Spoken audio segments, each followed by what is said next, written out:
अस्सलाम वालेकुम everyone, this is Hamza Hashmi from अर्बाटेक और आज मैं आप लोगों के लिए लेकर आया हूँ एडोब फोटोशॉप का वीडियो ट्यूटोरियल सीरीज़ की पहली वीडियो।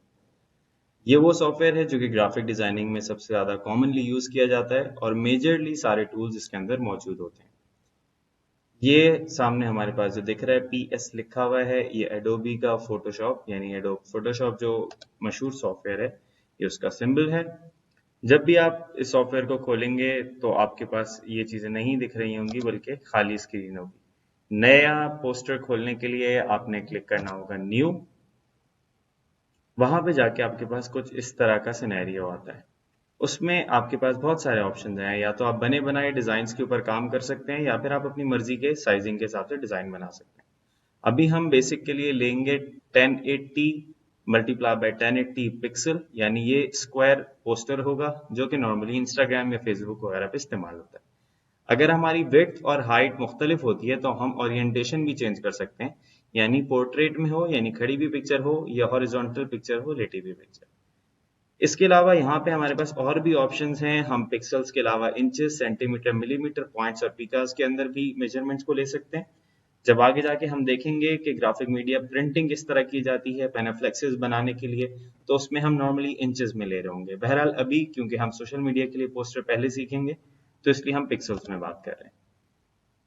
इसके अलावा बाकी सेटिंग्स को नॉर्मली छेड़ने की जरूरत नहीं होती है अनलेस आपने कुछ और सेटिंग पे जाना है, कलर बिट आपने चेंज करना है। नॉर्मली यहाँ से आप सेट करेंगे RGB पे यानी रेड ग्रीन ब्लू पे, और 8 बिट पे करके आप आगे बढ़ सकते हैं। बैकग्राउंड कंटेंट आप चेंज कर सकते हैं कि बैकग्राउंड आपका व्हाइट शो हो शुरू में या ब्लैक। नॉर्मली व्हाइट चलता है। इसके बाद आपने सेलेक्ट कर देना है क्रिएट। जब आप क्रिएट करेंगे तो आपके पास इस तरह एक स्क्वायर पोस्टर सामने बना हुआ आ जाएगा। अब जो चीजें इस वीडियो में आज हम देखेंगे वो इस वर्क स्पेस को देखेंगे, यानी जिस सॉफ्टवेयर के अंदर हम काम कर रहे हैं इसमें क्या क्या चीजें हैं। सबसे पहले आपको ये उल्टे हाथ पे ये नजर आएगा, बहुत सारे डिफरेंट सिंबल्स बने हुए। ये हैं टूल्स।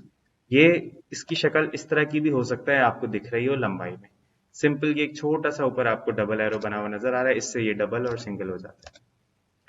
अब इसके अंदर जो ये सारे आपको टूल्स दिख रहे हैं, हर किसी का एक अलग फंक्शन है और हर टूल के अंदर मल्टीपल टूल्स हैं। मिसाल के तौर पे मैं सिलेक्शन टूल को अगर इसके साथ छोटा सा एरो दबाऊं तो उसके साथ और भी ऑप्शन आते हैं। इसी तरह ये लेसो टूल है, इसके साथ में अगर दबाऊं तो और भी मुख्तलिफ ऑप्शन आते हैं। इन सब को हम आगे जाके आहिस्ता आहिस्ता देखते जाएंगे। जब भी आप किसी एक टूल को सेलेक्ट करते हैं, मिसाल के तौर पे यहां से मैंने ब्रश टूल सेलेक्ट किया, तो सामने ऊपर नए ऑप्शंस दिखना शुरू हो जाते हैं। ये इस स्पेसिफिक टूल के मुख्तलिफ ऑप्शंस हैं। जैसे कि यहाँ पे हमारे पास शो हो रहा है साइज और हार्डनेस। साइज का मतलब होता है कि कितनी बड़ी कितनी विड्थ होगी आपके एक डॉट की, जो कि मैं आपको दिखा देता हूँ। मिसाल के तौर पर मैंने ब्लू कलर सेलेक्ट किया और ये एक ऐसी लाइन बना रहा है। अगर मैं साइज बढ़ाता हूं तो ये चौड़ी लाइन आएगी। इसी तरह हार्डनेस क्या होती है कि अगर 100% हार्डनेस है तो सॉलिड लाइन बनेगी जैसे कि ये, और अगर हार्डनेस कम है तो ये ऐसी बनेगी। तो हार्डनेस और साइज यहाँ पे आपके पास शो हो रहा होता है, सही है। इसी तरह इसके बाद फिर और बहुत सारे ऑप्शंस आ जाते हैं कि आप अगर पीछे की किसी तस्वीर पे यूज कर रहे हैं तो आप उसको ओवरले करना चाह रहे हैं, स्क्रीन ऑन स्क्रीन राइट हो रहा हो, डार्कर कलर हो, लीनियर बर्न हो, इन सारे ऑप्शंस को हम आगे जाके देखेंगे। कैपेसिटी क्या करती है, जो कि हार्डनेस वाला काम था कि वो उसको ब्लर या बैकग्राउंड के अंदर ज्यादा दिखे या कम दिखे, इसको कैपेसिटी कहते हैं। इसी तरह और भी बहुत सारे ऑप्शन। हर टूल को जब भी आप सेलेक्ट करेंगे तो आपको यहाँ पे मजीद सेटिंग्स दिखेंगी जो उस टूल के स्पेसिफिक हिसाब से। उसके बाद जब हम इस एरिया में आते हैं तो यहाँ पे आपके कलर सिलेक्शन और कलर ग्रेडियंट्स मौजूद होते हैं कि आप कौन सा कलर उठाना चाह रहे हैं।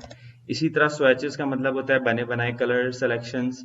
फिर ग्रेडियंट्स होते हैं यानी उसमें शेड्स और इस तरह की चीजें सारी आ जाती हैं, जैसे कि आपको सामने ये शेड्स दिख रहे हैं। चाहिए तो ये सारे ऑप्शन पैटर्न्स के, मिसाल के तौर पे आप कोई पैटर्न बनाना चाहते हैं, ये वाला पैटर्न है, तो इस तरह की चीजें सारी यहाँ पे आपको दिखेंगी। उसके बाद प्रॉपर्टीज आ जाती हैं जिसमें आप अपने कैनवस की विड्थ और हाइट अभी यहाँ पे दिखा रहा है, सही है। जो हमने शुरू में सेटिंग्स की थी हम उनको यहाँ से चेंज कर सकते हैं। इसके अलावा अगर किसी फिल्टर के ऊपर हमने किसी फोटो के ऊपर सॉरी हमने कोई फिल्टर लगाना हो या ब्राइटनेस एडजस्टमेंट करना हो, ये सब चीजें यहाँ से सेट होती हैं। इनको भी हम आगे जाके देखेंगे। इसके बाद जो एक इम्पॉर्टेंट एरिया आता है वो है ये लेयर्स वाला। यहाँ पे हमारी लेयर्स आती हैं।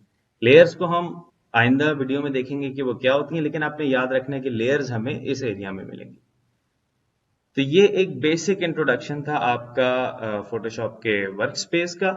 आगे जाके हम मजीद वीडियोस में देखेंगे कि हम किस तरह लेयर्स से खेल सकते हैं, किस तरह हम ब्रांड्स के पोस्टर्स बना सकते हैं, किस तरह हम इंस्टाग्राम को हिट करने वाली ऑडियंस बना सकते हैं, कोटेशंस यूज कर सकते हैं, लोगोज लगा सकते हैं, कॉम्प्लिकेटेड पोस्टर्स बना सकते हैं। इन सब चीज़ों को हम आहिस्ता आहिस्ता आगे जाके देखेंगे। I hope you all enjoyed this video.